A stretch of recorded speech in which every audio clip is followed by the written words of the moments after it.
This is day 162, Hieros Gamos. It all happened at once, at sunset, while he sat on his favorite point on the small peninsula that jutted into the water. Tano Kai was a young boy from a small fishing village. He was a dreamer, they said. He needed to be more realistic, they often replied. So he sat where he always did when his chores were done, looking out at the aqua-colored water, waiting for the moment when the intense, glowing orange ball of flame would suddenly light the ocean ablaze. He would often watch the tidal fish come and go as they sought food from the river that flowed down from the mountains. However, tonight he was watching Selu Ima. She was the wife of the Kato. He had been gone for over a week now on the annual Rahuna.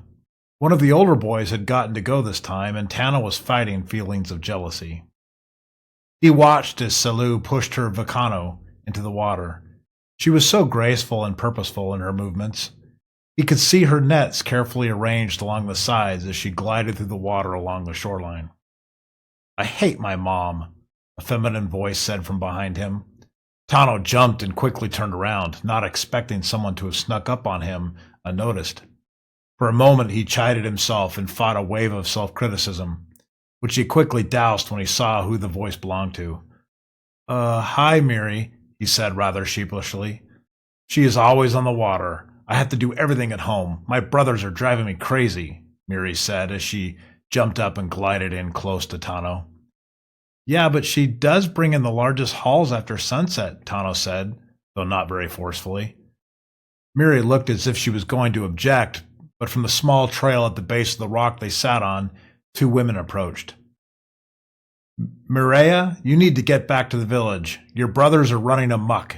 You are the Mahena while your father is at sea," stated the older woman. Tano knew this woman all too well.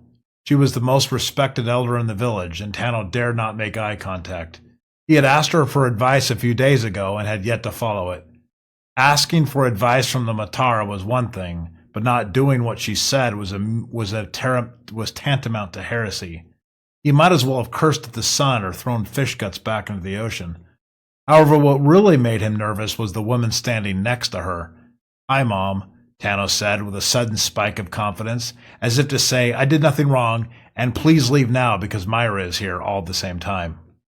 "I am glad to see you, Tano. As always, I see both the sea and your father in you. Both tempests, yet both so full of life," said Marua, with a slight gleam in her eye.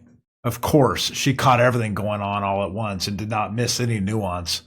Tano was just contemplating this, staring at a small chunk of moss, when he was suddenly brought to attention once again. "Tano, we need you to come to Hamura with us. The Tohaka has received Tubarak.